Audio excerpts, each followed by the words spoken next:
And finally, the last piece of the puzzle to certify your garden or your area as a natural wildlife habitat. And I think this one is the hardest and the one that I'm going to work on the most, and that is the practices in which you have in your garden.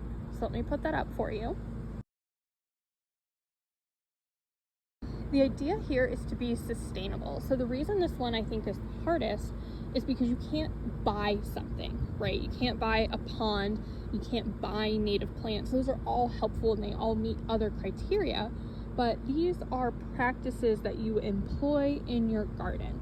So for example, one of the things that I do is I compost and I save rainwater.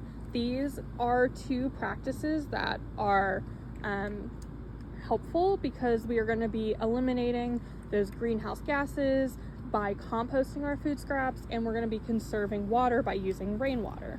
It also asks us to be really sustainable in the ways that we are fertilizing our plants and things like that, to use less chemical fertilizers. So you'll see I have eggshells for some slow release calcium, also as a slug deterrent. It didn't completely work.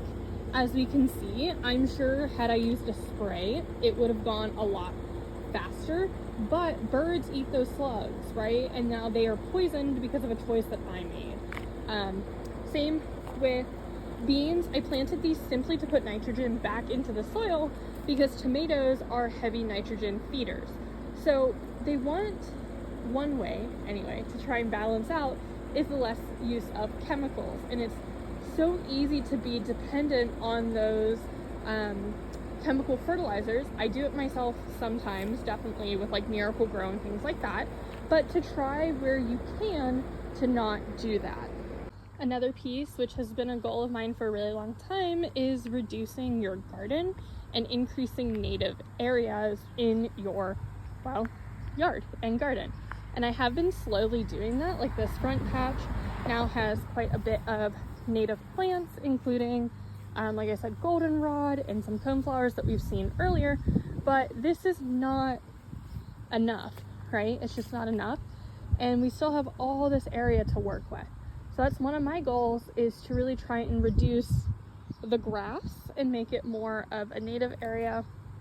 Again, I think this is the hardest one for people, myself included, because it's more of a concept and habit versus an actionable item immediately. So, one way you can also reduce pollution if you're not able to compost, or you feel you're not able to effectively compost, is to switch out your tools that you use in the garden.